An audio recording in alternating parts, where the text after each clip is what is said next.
All right, thank you all so much for being here. We're going to get started. This is Med Mentor Mondays, AMCAS Q&A. I want to thank everyone for being here, but especially our panelists. So if really quickly, can all our panelists kind of say their names, what year they are in their training, what program they're in, and maybe like a little fun fact about themselves, that'd be great. And by the way, I'm Candace Wang, I'm an MS1, and I'm moderating today's session. Hey everyone, can you guys hear me by the way? Like thumbs up, cool. My name is Antonio Moreno. I'm also an MS1. I'm from Long Beach, California, which is here in California. Went to school at Harvard. Now I'm here officially back in California. And I guess my fun fact is at home I have 4 dogs. I can go next. Hi, everyone. My name is Amelia. I'm also an MS1. I'm in the regular MD program. We also call that the Westwood program sometimes. And I am from the Bay Area, but I went to school out in Cleveland, Ohio at Case Western Reserve University. Now I'm back in California here for my first year at DGSOM and really enjoying it. Fun fact is a few weeks ago, I taught myself how to knit and I'm really enjoying it.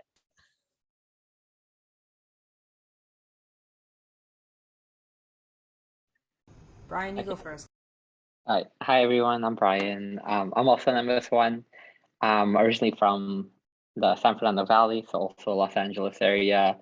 I'm actually in 2 of the programs. I'm in the MD PhD program and the Charles R. Drew program. And a fun fact about myself is I love to rollerblade.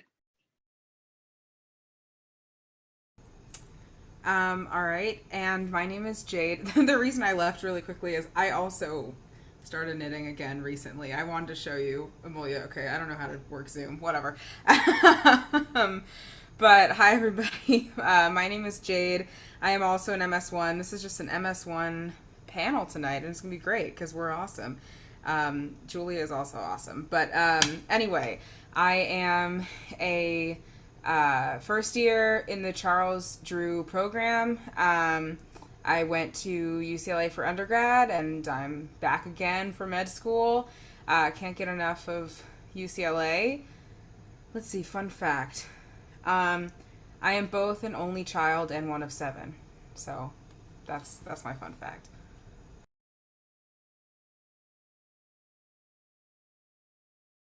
Yes, I am also class president. All right, are we missing anybody else?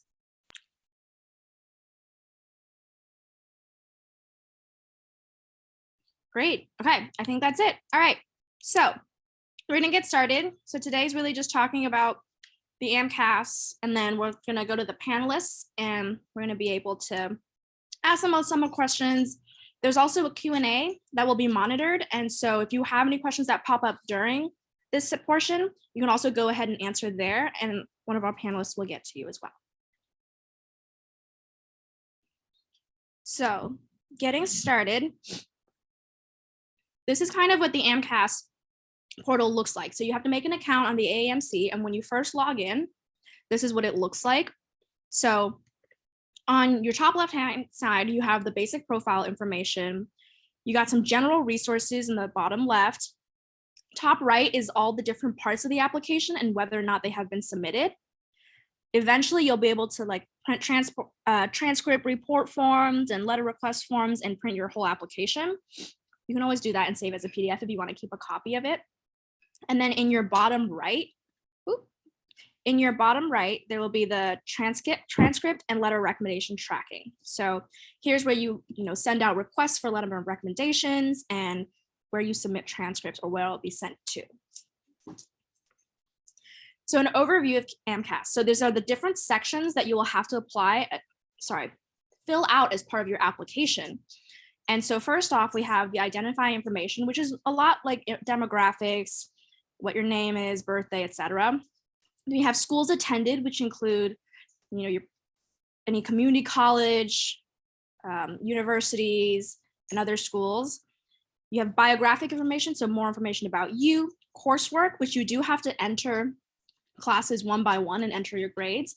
And that's a very confusing part, which is why AMCAS needs to verify your transcript. What that means is that someone goes through by hand your entire coursework list and grades and make sure it matches up with the transcript.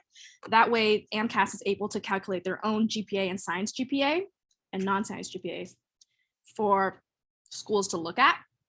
Then we have work and activities, which is a space to talk about what you've done in preparation for medical school, or even just other outside experiences and activities. You have letters of evaluation, the schools that you're applying to, general essays, and standardized test scores.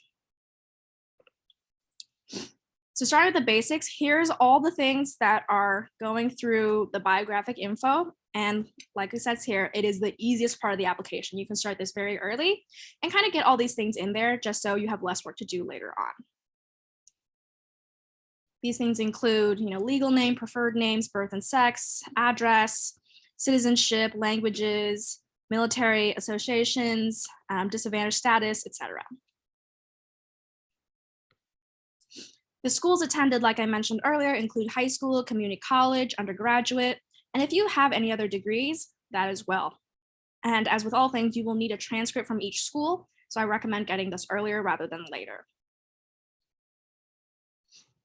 It also says that if you've matriculated to medical school before, you have to write a 1,325 character essay at most regarding that, or if you have instances of institutional action, that as well. And you can see that adding a college is just you select country, program type, start and end date, and you can have some other options to discuss specifics about that program. Most importantly, you want to make sure you check off whether you authorize AMCAS to release your application information to the school designated advisor at this institution. So that's usually like a pre-med advisor or career advisor. You also have transcripts, and for UCLA, you can go under classes, transcripts official, and order that online transcript, and they will be sent directly from the UCLA registrar as a PDF to AMCAS. This can take a while, so again, recommend doing this earlier rather than later. For coursework, like I mentioned earlier, you have to fill out the school name, what year you did this. So status is like what you consider freshman, sophomore, junior, senior year, and then the actual numerical year, what term, what the course class was called, course number, course name, and then the hours and semester hours and grade. And that's how they calculate that kind of GPA. And so make sure to enter the course name as it appears on the transcript in chronological order. And you can use your unofficial transcript for this information, but what they will be matching it to is your official transcript. If you have any errors or discrepancies between the two, you will have your application sent back to you, which will take more time, and that also often affects your how early your application gets verified and how soon you can actually submit this full application to schools. In the works and activities, you have 15 entries with 700 characters each. There are 18 categories, which include clinical experience, volunteering, employment, research, student organization involvement, academic honors, and awards. You do not need to fill all 15 spaces. If you feel like 3 is enough, then it's 3. If you feel like 5 is enough, then it's 5. This is as much or as little as you want to show off other parts of your application that aren't highlighted in the main personal statements and other parts of the application as well. These are all the 18 categories, and we can come back to this later as well. You will select 3 as your most meaningful experiences, and you can have a little extra space to discuss these. And these are 2 separate essays on the same experience. And so it's more or less discussing why they're the most meaningful experiences for you. So for our panelists, let's start with this first question. How did you choose which work and activities to include and to write about?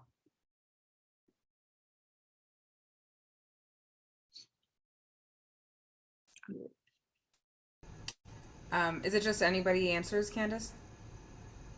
Yeah, any one of our panelists, just go ahead, go for it. Okay, yeah, I could talk. So, I kind of had an unconventional pre-med background. I was a music major, vocal performance at UCLA, and so I did all of my pre-med courses concurrently with my music degree, but definitely didn't have the typical transcript or background as whatever a typical pre-med looks like. So I wanted to choose my activities carefully, in particular the most meaningful ones, because some of them were pre-med oriented, like care extenders. I'm sure some of you have been involved in, and I was a scribe and like did some other random things, but I wanted to kind of showcase that. Yes, I had like the pre-med chops to back me up, but also that like my diversity was a strength. So I picked, oh, thank you, this is perfect. I picked, what were my three most meaningful? I believe it was, another thing. So I was in care centers for 5 years, actually, 2 of which I was just a regular volunteer, and then I became a department coordinator and was that for the second half for the last 3 years.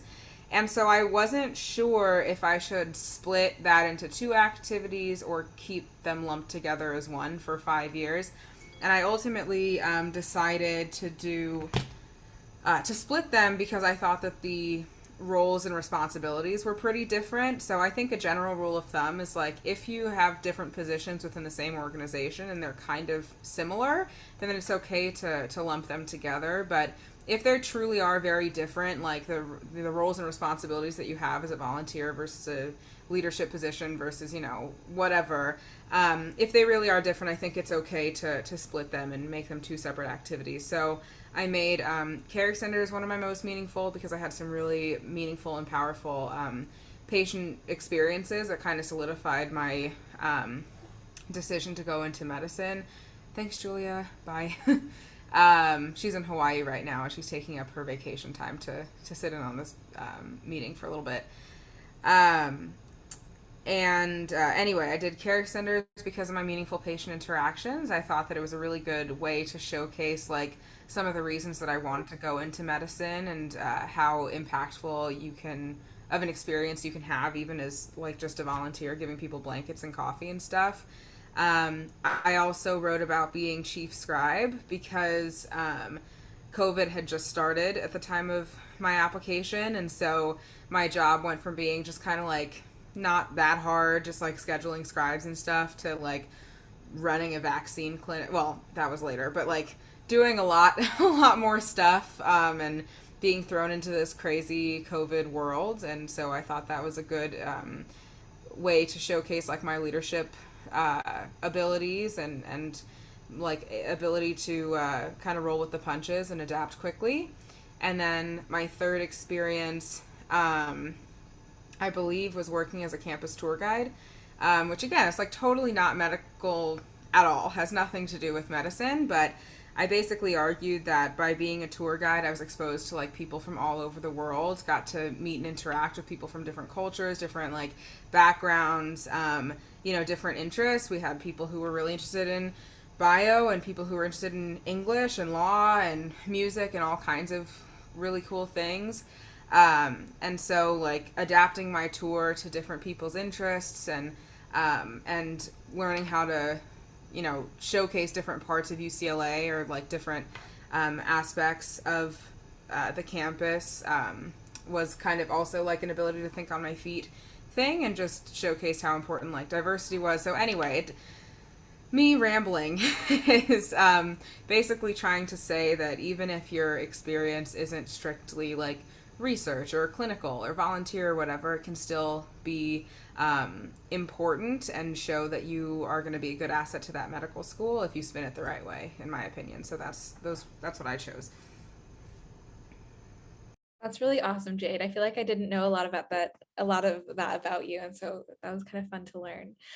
For me, I didn't have as many activities. I came straight through from college to med school. I didn't take any years in between, and so I had 3 years essentially of experiences under my belt when I applied. So I didn't have a lot. So I feel like I had the opposite problem of like trying to fill my work and activities, but I kind of did what Jay did, which is I looked at a lot of my activities were extremely longitudinal. I'm talking like thousands of hours put in. And because of that, I carried different roles within the same organization. And so I was an EMT in college. And so I had, my clinical work as an EMT, actually like on the ambulance providing patient care. I had administrative roles, different administrative roles that I took on throughout college. So each of those became a different experience because the roles were so different and I got different things out of it. So that's how I decided to split mine. And also like I had the space to do that because EMS is kind of all I did in college. And so because of that, it was easy to pick what activities went into my work and activities, but it wasn't so easy to pick which of them was most meaningful. And so the way that I approached that, because every activity, I'm sure you guys will relate, feels so meaningful because that's why you chose to do it, hopefully at least. And so what I really did was I looked at my personal statement in conjunction with my work and activities section after I had sort of drafted it all at least once. And I tried to see like, what is the story that I'm telling sort of more broadly when someone looks at my primary application? What do I want them to learn about me? What do I want them to know is important to me?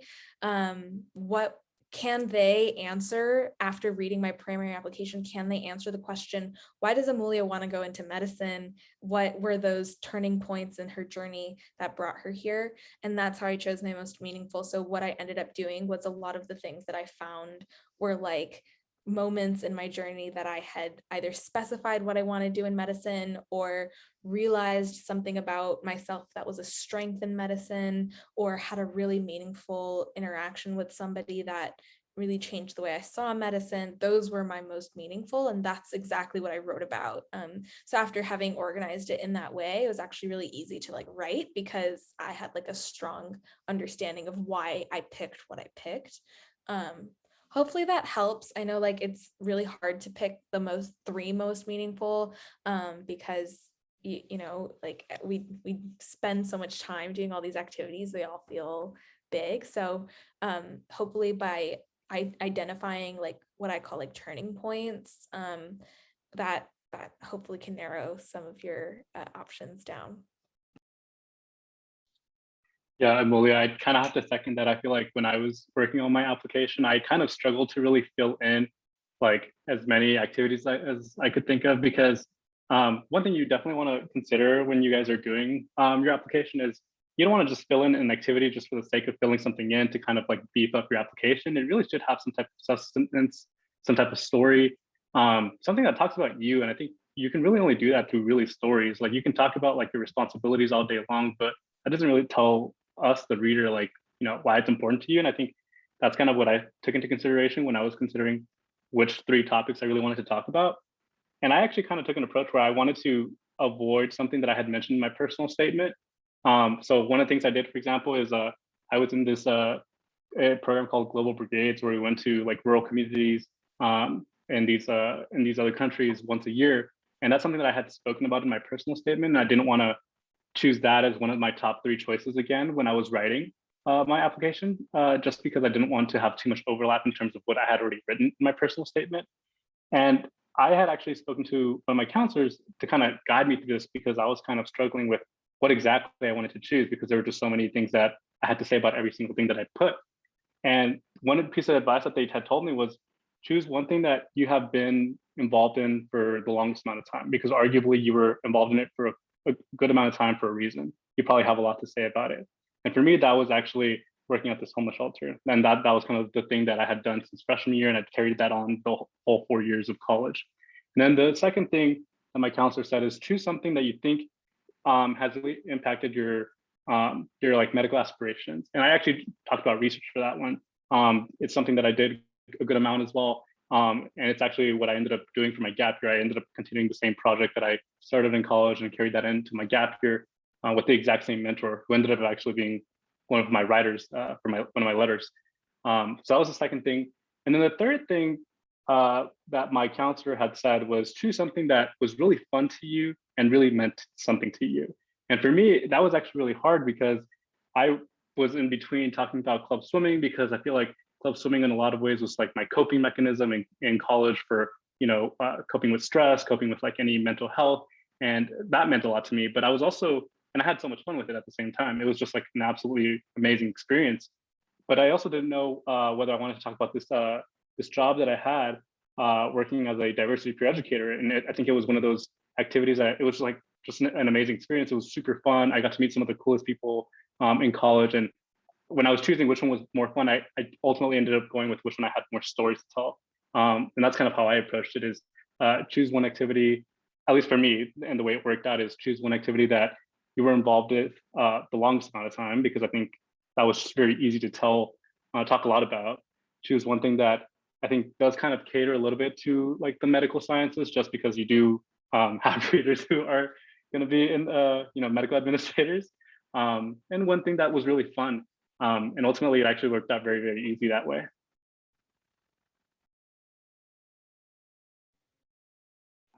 You guys had like some really great experiences.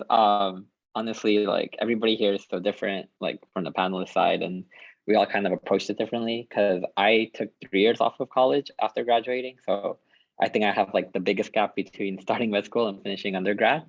So kind of like during those 3 years, I really got to figure out why I wanted to be a physician. That's like why I took 3 years off, is that like I had no idea what I wanted to do with my life. I needed to like sort it out, figure out who I am, like why I want to go into medicine. So I think that like taking 3 years off, I like really figured it out. And then that kind of like made this like working activity a lot easier, because I had this like huge resume by this point, because I had so much time off. And like I kind of knew exactly why I wanted to become a physician by that point, because I was like, okay, this is like the angle I wanted to do. So it was really easy for me to like think of my reason why, and then just pick my activities based off that. But like, all of our panels have very different approaches, and I think that there's no one right way. And I think that like as long as you stay true to who you are and like why you want to be a physician, I think you guys will be just fine.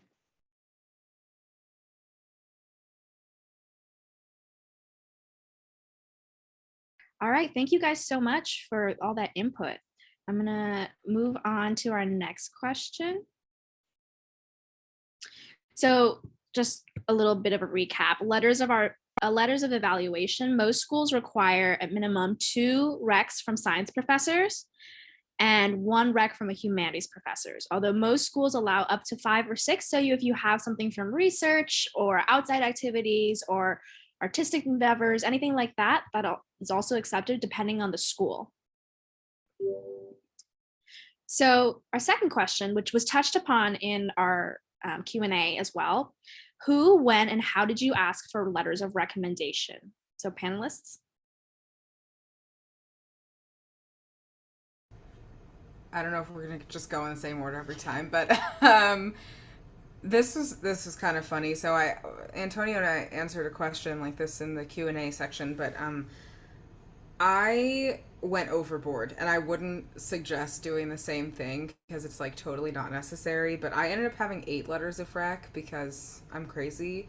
I think that pretty standard is having 2 science professors and 1 non-science, and then like 1 miscellaneous person. Like if you worked in, if you had gap years and you like had a job, then maybe you're like boss, or maybe another professor who knows you super well. Like if you took a seminar that was like really intimate, or if you have like a research mentor, or you shadowed some doctor a billion times and they know you well, like whatever it is, but like having somebody who knows you well, who can speak to your characteristic, your personal characteristics and why you would be good in medicine. I think quality over quantity for sure. That being said, every school, if you dig deep into their websites, will have somewhere on their like application requirements page, like, we require at least 3 letters, but no more than 5, and you must have 2 of those letters be from science professors or something like that. So some of them are very specific with their letter requirements, and some kind of don't care. So anyway, I took that and ran with it. I did the 2 science professors. One was very easy because I had a seminar, and if you're still in school and you have seminars available to you, I would highly recommend those, because at least in my experience, like at UCLA, like a seminar is really cool because, it's a really small setting. It's like 9 to 15 people. I think my biggest seminar was 15 students. And, like I had a professor, I called him by his first name. It felt like we were just like buddies, like discussing like important topics instead of like, I am teacher, I am lecturing, and you are student, you take notes. So by the end of the course, like, I had a really good like rapport and relationship with my professor, and so it was like really easy to ask him for a letter of rec. I was like, hey Chris, like, you know me, can you help me out? And then my other science professor was really difficult. I will not go into that. Long story short, I really expected somebody to write me one. I had like stayed after class like for office hours every week, was like super engaged in the class, like really enjoyed the class genuinely. I wasn't just like trying to suck up. And then I asked him for a letter 3 times and he just totally ghosted me. And I asked him an unrelated question in one of those emails, and he responded to the question and didn't respond to me asking about my letter of rec. And so I was just like, you suck, dude. So it was very challenging to find a second person. So if I had to do it over again, I would go to like a lot more office hours and like be much more engaged in class, because it makes it a lot easier to ask for a letter of rec later on. I wasn't super engaged in class. I just kind of went, took my notes and left. And so I was going back years trying to find somebody who was willing to write me a letter, and you don't want to be in that position. As far as the other ones, non-science was pretty easy because I was a music major, but like take a really good humanities class or like GE, and try and develop a relationship with that professor, you know, or at least the TA, because they usually write nice letters because they're not science nerds. They have like beautiful flowy language and stuff, you know, maybe not, but they might write you a good letter. And then because I was a scribe, I worked with a lot of doctors one-on-one as their personal scribe, so they all got to know me over months and months and years, even some of them. So I asked 3 of them who I had worked really closely with to write me letters. One was the president of the group. One was one that I had worked with like for 2 years, and then the other one was the director of the scribe program, and I was the chief scribe. So yeah, I think the one commonality between all my letters, except for the one that I was like begging people from 5 years ago, was that they knew me well. Like I had taken the time to like, you know, develop longitudinal relationships with these people, especially in the case of the doctors, and also like the Carrick Center director wrote me one, and she had known me for several years at that point. So even if it's just like 4 letters, like find people who you think, and you can't see their letters unless they send them to you, which they will, some of them. But like making sure that you have like meaningful relationships where it's not going to be hard for somebody to talk about your personal characteristics. Like if they're just saying, oh, she got an A in my class, and that's all they can say about you, it's not going to be a very high quality letter. So you can also, this is the last thing I'll say, I promise. You can also suggest having like a Zoom meeting or like a one-on-one meeting with your professors or your letter writers, because sometimes, you know, they're willing to write you a nice letter, but they just don't know enough about you. And so for what the professor that I had to ask from like literally 5 years ago,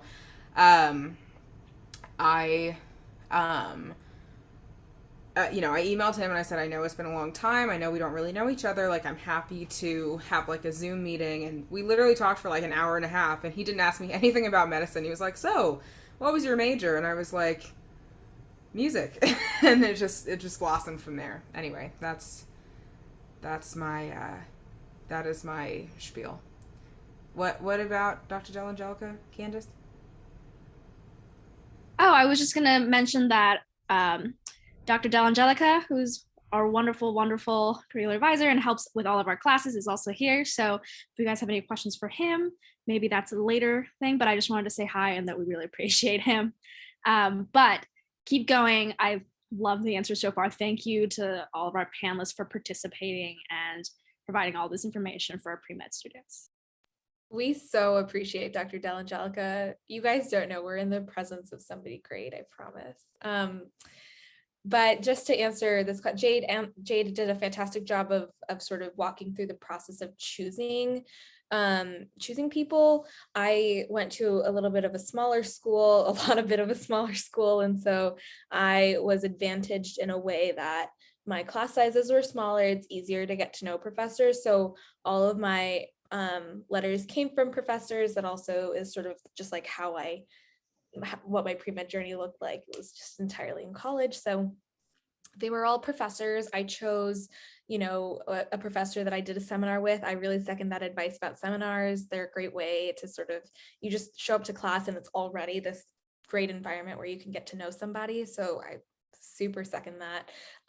Someone I had taken like a science seminar with, someone who I had taken a really meaningful science class, like a class that really made me feel like I was gaining something from it. That's another thing, is like, after, the way that I approached all of my letter writers was by letting them know, in case they didn't remember my name and only remember my face or something, I introduced myself. I gave an overview about what my interaction with them was. Like, I summarized that and what that meant to me for my medical journey. So I would explain, like, this class really helped me in this way, or this class really opened my interests up for this thing, or after taking this class I was really prepared in this extracurricular that I did, and because of that I'm going into medicine, or because of that I'm inspired to apply into medicine. So that way they understand what you mean to them, or what they mean to you, and they are much more likely to understand that connection, and perhaps they'll say yes. You want to make sure that you're going to get strong letters. And so I always ended my email requests. I did it over email because I don't know why. And sometimes it is nicer to just go in person, especially with COVID kind of lifting now, and you can do that. That might be a nicer touch. I happened to request all of mine over email, but that was fine. It worked out for me. I would end my email request saying, would you feel comfortable writing me a strong recommendation for my application to med school? And I made sure to include that because I didn't want any, half done, recs. So, and then I always offered to do that Zoom meeting. I met with every single a person who wrote a letter of recommendation for me, and discussed my journey in medicine, discussed who I was as a person, likes and dislikes, just got to know them even more. It was really lovely. So, yeah, I would make sure that you include why your relationship is important to your journey in medicine, so that way they can A, have something to write about, and B, be more likely to say yes.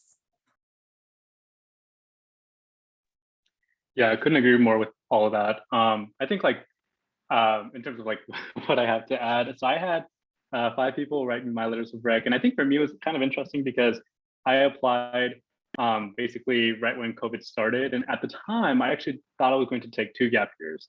So I was in a position where I kind of was pushing it off a little to the side, wasn't exactly sure if I really wanted to have all the people that ended up writing my letters be the ones who actually wrote my letters, because I was still considering taking 2 gap years. And then I think with certain changes in COVID and kind of how the year ended up happening, I already had a rough idea of who I wanted my letter writers to be. And kind of last minute asked 2 of them actually to write me my letters.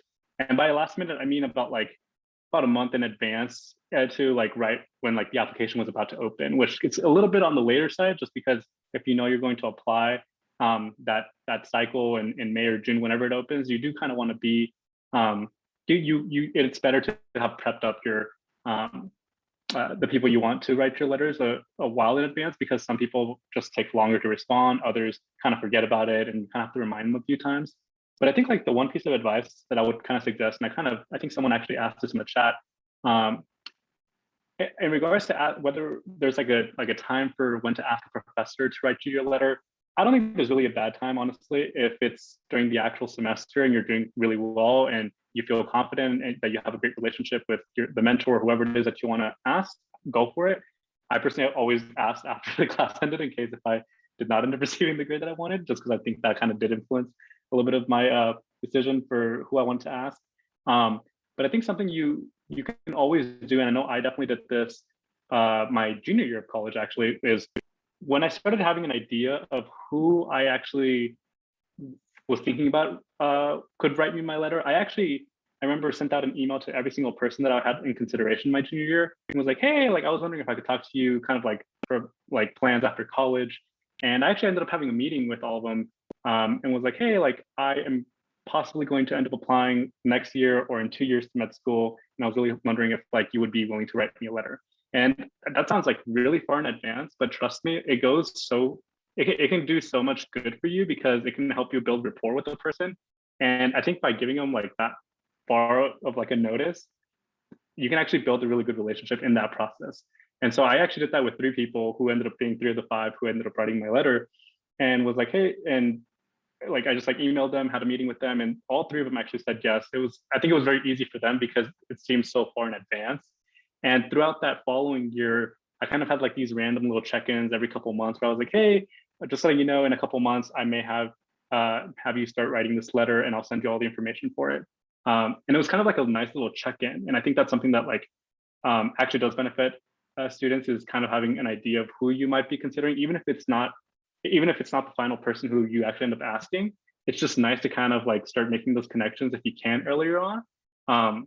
And I know it sounds like it's like a year or 2 in advance from when you're going to apply, but it's only going to benefit you if you can start doing that. And it actually allows you to build connection during that time.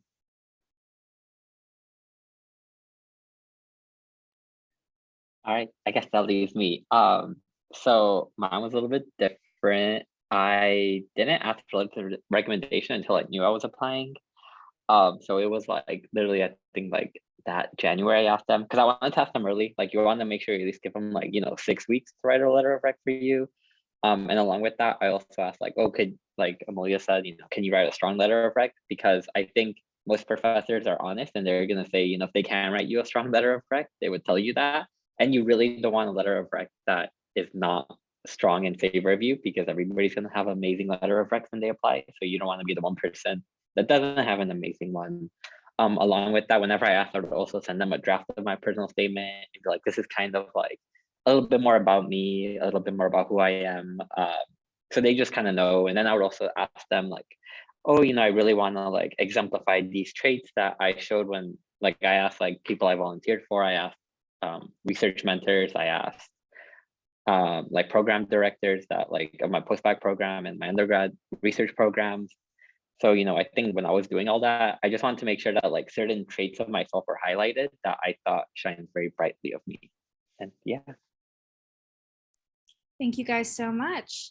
So the next part of this is about medical schools. So on the application, you have to select at least one medical school in order to submit your application for verification. This is what I was mentioning earlier about someone going through your application and looking basically at the grades and the transcripts and to see that they match. If you choose to apply for an early decision program, you may only select one school. That's not true if you want to apply for other programs that aren't early decision programs. And then finally, most but not all MD schools use AMCAS. And so some exceptions that come to mind are like Texas schools, et cetera, and other DO programs. So after submission, you cannot withdraw your application from a school that you selected. So if you're like on the fence about applying to that school, don't submit it yet, just wait. Because you can still add additional schools and resubmit your application for verification later on as well. And in terms of essays, your personal statement is 5,300 characters with spaces. And if you're pursuing MD, PhD programs, it'll include 2 more essays. So why MD, PhD, and significant research experience essays. If you're thinking about other dual degree programs, usually that comes as part of the secondaries. And so for AMCAS, it's just this for the why MD, PhD, and significant research experience essays. So our third question for our panelists is, how did you write your personal statement and how did you go about it?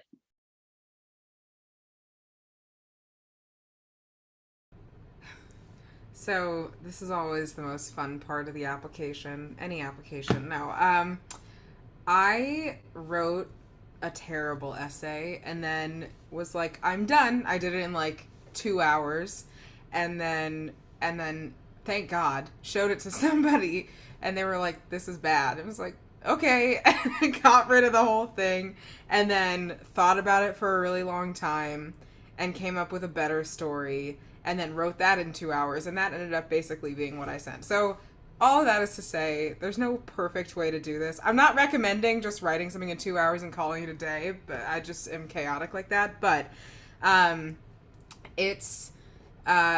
think the way that I approached it with both the bad version and the good version was trying to kind of take my many experiences and how multifaceted and strange my life has been, and trying to tie that all together with like a cohesive thread that ultimately answered the question, why do you want to be a doctor? And like at first I kind of struggled with this question. It's something you have to kind of sit with and think about, because you know, for me at least, my entire life I was like, I want to be a doctor. But when people asked why, I was like, I don't know, sounds cool, I guess. I like decided when I was 10 years old and never looked back. And so this was the first time I actually had to like come up with a real answer.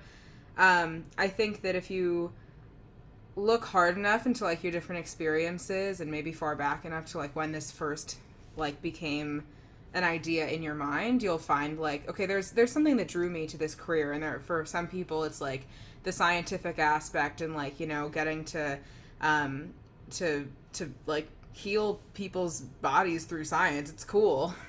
For some people it's the patient interactions. For some people it's beyond that, like, you know, making meaningful change in the system. And there's a whole slew of reasons to be involved in the field. You just have to kind of figure out what it is that you know draws you to it the most, in my opinion. So yeah, I wrote about an experience that I had in my first year as a care extender. And I know a lot of people trash the care extenders program, which is fine. Like, it's not for everybody. But I was lucky. I had a really incredible patient experience like early on, and it just kind of made me stay for an extra 4 years just because I had a really great time. I talked about like kind of having a strange background and like being very involved in music my entire life, and also having this like competing passion for like science and medicine and like interacting with people, and then kind of being in care extenders and having this particular experience. Kind of that was the day that I was like, yes, I am on the right path, this is what I'm doing, screw music. So that's kind of how my essay was shaped. Like I said, no perfect way to write it, no perfect way to like come up with an idea, but yeah, I think it just has to do with like what draws you to medicine the most, and see if you can tie in your experiences to that story. I think Jade really covered most of it, because like ultimately this should just answer like why medicine. So I'm going to go into some other things that I find people have questions on about personal statements. I always say that this application process is like one of the most like grueling introspective exercises that you're going to have to do. You can't just say, I want to help people, because that is a prerequisite and not a unique thing. Everybody who goes into medicine, I mean, fingers crossed, everybody who goes into medicine, everybody applying into medicine definitely feels that way. I mean, not definitely, maybe feels that way, or will say they feel that way. So you need to be more specific than that in order to be a unique and powerful applicant. So, and I guarantee that you hopefully feel so. And I guarantee that you have a reason, you have a story. It's just that it might be hard to articulate. And so that's what this introspective exercise is all about. For me, my personal statement writing was completely iterative. It was kind of the opposite of Jade's, where it took one form kind of early on, and it was just the iteration of that story over and over and over again. I want to tell you, don't ever get rid of drafts. Don't just delete them. All of your writing is going to be great, and I promise you'll thank yourself when you get to your secondary essays and you can just reuse what you've already written, because you didn't throw it away. I would start by, if this works for you, this is something that I've seen work for a lot of people, and I really want to plug the Med Mentors peer advising program here, because we do essay feedback meetings, and there's also an application essay feedback initiative that you can also sign up with if you want some med students to weigh in on your essay writing. But this is something that I've seen with a lot of the students that I've mentored, is it really helps to get away from the essay for a second and just start talking about why you love medicine, or why this, you really think that this is for you. And you'll find that if you just start talking, you'll start telling stories. And if you center narratives, if you start telling stories, the threads will come. You'll see what they are, and you'll end up with a lovely, specific, unique essay. And that's exactly what you need.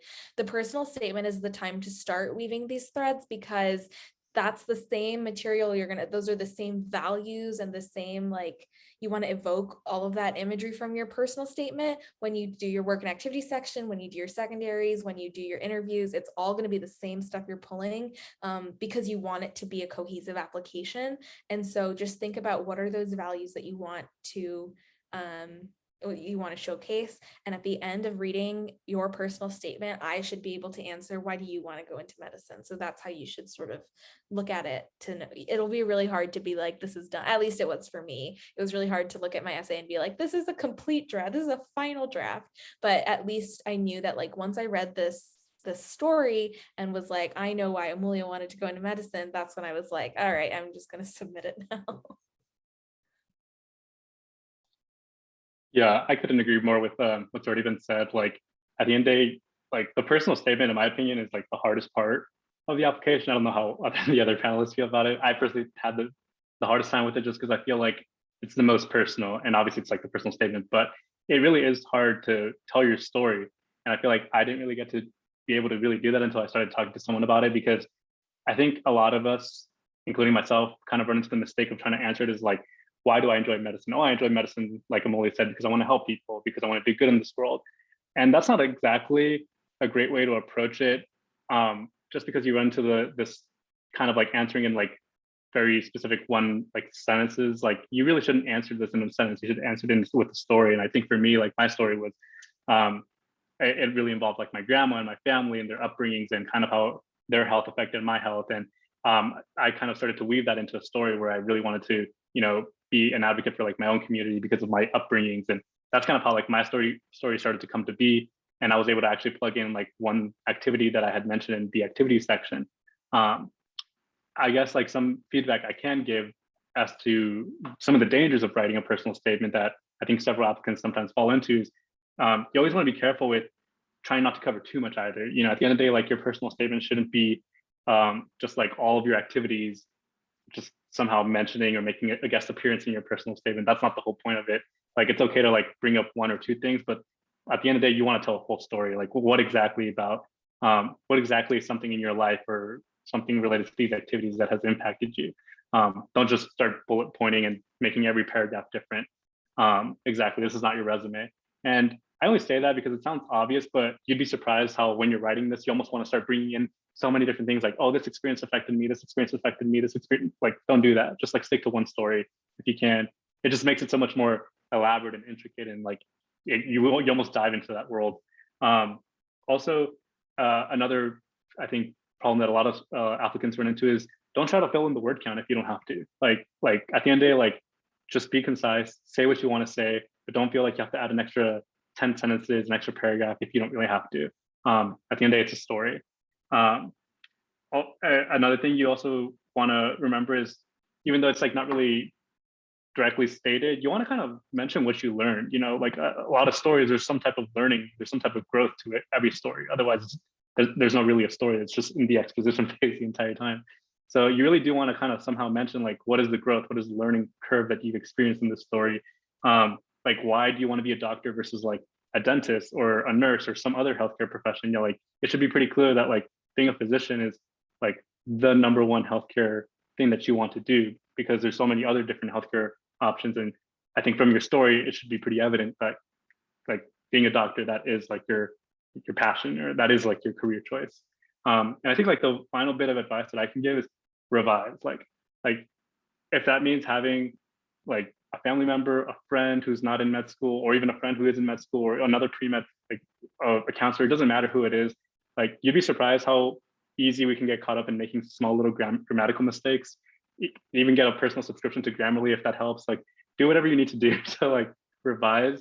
I think I went through maybe like 5 or 6 revisions at least. And it felt like I was always like editing like a word, sometimes like a word a day, just because I like, you really do want to nail it down. At the end of the day, like, you'd rather apply once than like multiple times, and you really want to make it like your best essay to date. And that's not to like, like say, wow, there's like a lot of pressure, because in reality, it like, I think the whole process is a little like, it does feel like there's pressure, but like your personal statement is like the thing that like will define a lot of the application for you. Like that is going to be like very unique to you. The activities, many people could do the same activities, but your story is your story at the end of the day. I just wanted to throw in really quickly, on the note of like revisions, there is also though there is such a thing as too many revisions. Like don't do like 40 revisions because you're like, it has to be perfect. Like it's probably already perfect. Like you're not gonna, changing one word at the, the 35th time is not gonna make or break, you getting into med school. And if it's a matter, in my opinion, of like getting it to med school, like submitting it versus having one good word. I personally submitted my application with 3 spelling errors and grammar errors, which don't do that. Read first. But here I am at like one of the best med schools in the country. So like they're not gonna be like, oh, bad doctor, she's the wrong there. Anyway, Brian, go ahead. Yeah, I feel like everybody hit it all. I really want to like resonate what Amelia said, where she was like, it's a very introspective process because I felt the same way. Like I remember going to the park thinking I was like gonna spend an hour writing this essay. And I was at the park for like 6 hours and I only wrote like a paragraph. And I was like it really makes you think about why you want to be a doctor. Like I had to think a lot about like what personal impact has like led me to be here and like what type of impact I can make on medicine that's like different than anybody else's impact. And it's hard to find. Like you have to do some deep soul searching. I was staring at the clouds for a couple hours, like just thinking about what I'm doing with my life. So yeah, and with the revisions, I remember sending it to like my mentors and stuff like that, and they literally deleted paragraphs, and they were like, "This is trash. Like, get rid of it." And I was like, "Ouch, that hurt," but like it made my essay a lot better at the end. So sometimes you need that little tough love. Send it to people that will like give you honest and critical feedback, because at the end of the day, you do want to submit the best essay you can. And just a note on who you send it to. I completely agree with Brian. Send it to people who will be honest with you, but send it to people who know you. And I think Antonio mentioned this, but friends and family who can be like, you know what, this doesn't sound like you. Let's rethink. That's so important because it's so easy to get caught up in what you think you should say, and that's not what people want to hear genuinely, because they've heard it a million times. You should just genuinely write authentically. And I give the same advice when preparing for interviews. It's like, and writing secondaries and finding out what anecdotes to include. Like if you are able to, if this is something that you can do or that have time to do, I would send it to people who know you, who can be like, not this one, that's not you. Yeah, just to kind of add to what Amelia was saying, like oh, I know Brian also said this, like constructive criticism, like I think this is one of those examples where like you don't want to get too caught up with that type of constructive criticism. Like never take it as like a negative thing, because honestly at the end of the day, like this is, you do want to submit your best work. And I think like, I know for me, like one of the people who read one of my revisions, like there was one whole paragraph where they said the same thing, where they were like, this just doesn't sound right, I don't really agree with it. And like even though it hurts in the moment and you don't want to hear that, like I think in the long run it actually did more good than harm.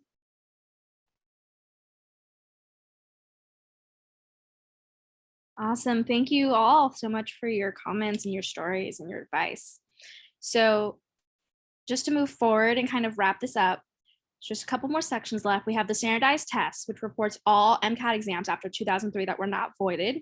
So you do not have to list exams that were voided. And if a school or program requires additional tests like an LSAT, GRE, or some other test, you can also check the corresponding box that is associated with those scores and standardized test reports. So after that, when you're ready, you can hit the submit application on the homepage. Basically, AMCAS will verify it and the timelines will update daily, and an email will be sent to confirm verification. If you don't, go back and make sure that you submitted. Applications must be verified before they're sent to schools, and eventually you'll get secondaries. Some will arrive very quickly, and other schools will review your primary application first before sending out secondaries. So some important dates upcoming. We got May 4th is when the AMCAS application opens. May 28th is when submission opens. By June 26th, that's the earliest that data is sent to med schools. And the primary submission deadline and secondaries accordingly varies by school. So keep an eye out in your emails for this, and whatever emails associated with your AMCAS profile, and pay attention to the web pages associated with the schools as well. We are at the very end. We have one last Q&A that we basically haven't covered, which is how do I construct a school list? What else should I look for aside from location and rank and stuff like that? And we'll maybe have two panelists answer that.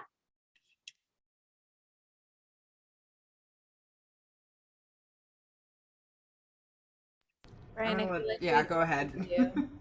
No, What? Brian, I feel like we talked so much. I feel like we never gave you the opportunity. So I want Brian to go first. Yeah, go ahead. So how I constructed my school list, so I was applying to MD PhD program, so I knew it was going to be wherever I went for a very long time. So I personally never accounted for rank or anything like that. I just kind of looked at what research was going on at the school along with that. A big thing was like location, because I did not want to be somewhere I would be unhappy. So I pretty much only applied to schools in the Northeast and the West Coast, which just happens to be like probably like the two worst places to apply to schools. But yeah, I think that like living somewhere where I wasn't, because I like for my postbac, I lived somewhere where I wasn't the happiest. And I was like, I don't want to go through this anymore. Like I want to be somewhere where like I can enjoy going out. They got good food, good weather. So that was like the main thing for me. Yeah, I don't know what else you guys have to say. I couldn't agree more. I think like for me, location really like played a big factor into this.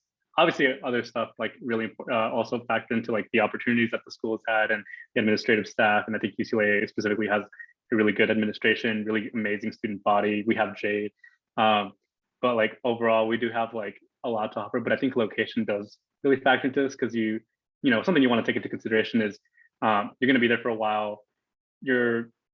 Life continues when you're in med school, and you want to be somewhere where you can actually enjoy your life essentially. I think that's something that we all kind of forget, and like life still continues, and you really do want to be happy, and then mental health is like especially important during med school.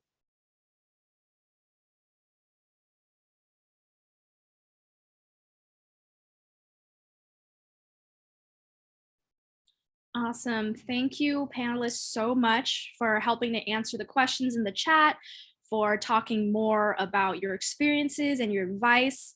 And as you might see in the chat, there's also some panelists that are graciously offering their emails and contact information for more questions, or if you need more help. Again, as Amelia said, please take a look into our Med Mentor resources, and also just check out the essay editing, our peer advising resources, and also other resources on shown on this screen. So these are some helpful links that are also going to be sent out on the slides.